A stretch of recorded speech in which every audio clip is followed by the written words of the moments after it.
Hey, what's going on, you guys? My name is Rage, and we are back today with another Marvel Strike Force blog post here for Friday. Lots of great information to unfold, guys, for sure. But first and foremost, finally seeing when Penny is actually joining the rest of the game here, being part of that Spire Society team.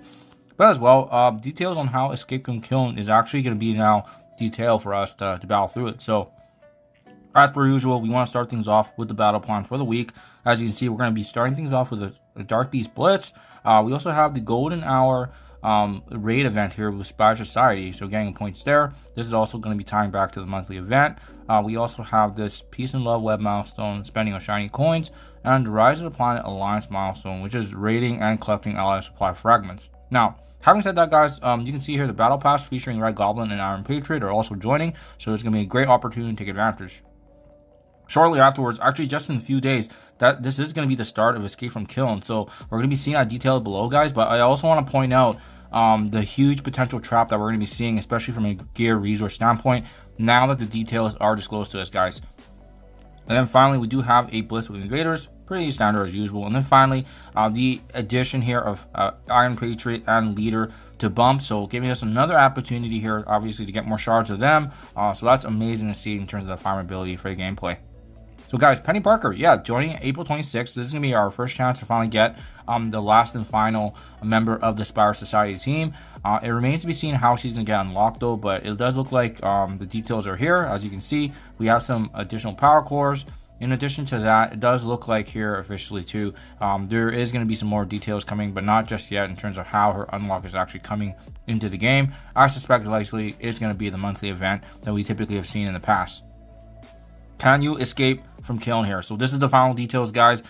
We finally have all of the information in terms of the cells. And yes, you know, it's interesting because I guess they did actually want to segue away from the standard 40 cells that we've seen here. As you can see, it's going to be a 46 total cells. So all the data miners that we've seen just online, but as well as from the other content creators too, it does look like it's accurate. It's going to be 6 new cells getting added. But what did get changed here a little bit is the actual overall breakdown in terms of the traits.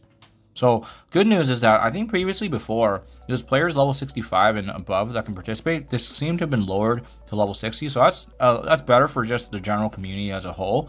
But at the same time now, there are definitely some things that we're not going to be looking forward to. So guys, just a little bit of background here. If you guys have not participated in this game mode before, it runs very similarly to a legendary trial event or Scourge, where there's not really a cooldown period for characters, so you can actually reset the entire event itself if you don't like your progress made, similar to those Scourges, right? Now the good news too as well is that, you know, the characters, however, can't be healed between battles, but if you don't like what you're doing or someone fell during the battle, you can simply reset and you can go in again.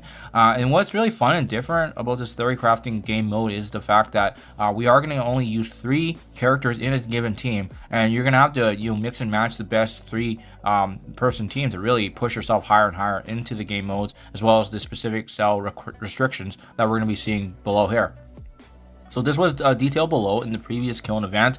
Everything's actually the exact same with the exception of the last 3 details here. So kind of what we alluded to before, but a mix of what we were expecting and at the same time what they added. So Undying is now officially added to cell 38 to 40 at gear tier 18. So basically you get the addition of Hela, because previously before Villain Bio already did include Zombie Juggernaut and Zombie Iron Man. They would have been included in Villain Bio.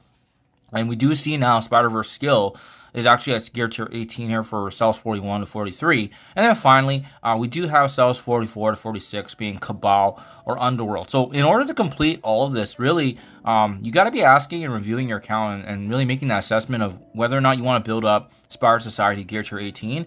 And at the same time, it's likely to be Cabal that gets you to the finish line for those last 3 cells. So that's honestly the big question you need to ask yourself, if that progression, and it's a roster check event, right?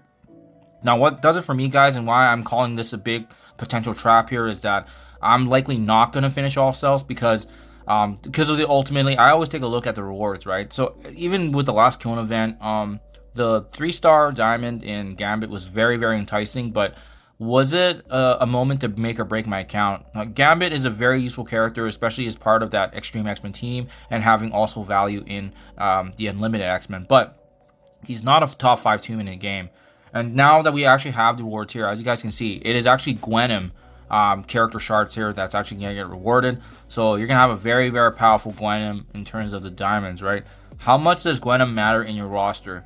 That's going to be the big question here, guys, because I think it's going to be nice to walk away with maybe a 1 diamond, because most of us will probably have her already at 7 red given the red star economy. But even a 1 diamond is good enough, in my honest opinion. Is that 3 diamond worth the investment into a Spire Society team as well as Cabal? That is going to be the big trap here potentially, guys. Personally, for myself, just hearing that, me speaking out loud on that, I don't know if it's going to be worth it, to be honest. For myself anyways, I think I'm probably going to stop at wherever the 1 diamond lands. Hopefully, it's at least sell 38 to 40, because I know I have all my characters built up at that point. And honestly, the other thing too is like I've prided my progression and guides on making content to reach the maximal level while with the minimum amount of investing, right? If I gear tier 18 some of these Spireverse skill characters for this event, I'm not really going to get that opportunity to play Incursion 2.3, trying to see what the minimal investment is. That's another kind of takeaway for myself personally. But yeah, that's my recommendation for you guys. Make sure you're reviewing your roster, seeing if it's worth it for yourself, because at the end of the day, if you're not using Gwenom outside of just raids, it may not be enough reason for you to pour all this investment in resources. But I think it's great for folks that already have, built up rosters, and obviously at the end of the day, they want to push their and elevate the roster to a higher level, especially knowing that they're giving out a 3-star diamond of Gwenom if that's what you're looking for in your progression. So just food for thought, guys. Other than that, happy Friday. Make sure you guys are going to the Friday free claim. There's 5 Spider-Man PV tray shards here, as you can see. More of the planetary orb fragments, split charges in addition to that. As well, we have this golden hour event that's going to be starting next week, actually featuring PV tray. So I'm going to definitely be making a breakdown video on that, guys. Stay tuned on that. Overall, these events have been super free-to-play friendly, and we've been crushing each and every one, including the Peter B. Parker event that's ongoing right now. So we deep dive that a little bit more, but as well, looking forward to Penny Parker's unlock here in the future.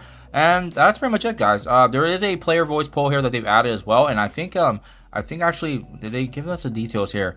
In terms of, yeah, it's official. Celebration winners are actually going to be Red Goblin and Void Knight. So we're going to be getting more shards of them. It looks like 100 shards and as well as 7 red for the characters. That's a great addition there, just for everyone that's obviously using these characters into the raid teams and respectively making that battle section even easier. So yeah, guys, takeaway here, big updates coming. Obviously, we're looking forward to Penny Parker, PV Trade joining the game, but as well, at the end of the day, guys, like I said, I'm going to be detailing all the escape from Kyln as I go through. I think the last time I stopped at was around cell 30 to 32. It was near that Herald Tech section, just because I wasn't sure about bringing up some of my tunes, but I may have to take a look at that now that I do actually have most of my Pegasus at gear tier 16 or 17. It's just going to be a small investment there. And then as well, like I said, let's take a look to see what the rewards are going to look like, where they're going to be ranked at, and that way at the end of the day, we'll have the best information at hand to make that assessment. But other than that, guys, it could very well be a big trap for your resources, just something to be mindful of if you guys are planning to build up your roster specifically for this limited time event. Do let me know what you think in comments below. As always, I appreciate your guys' time, and I'll catch you guys in the next one.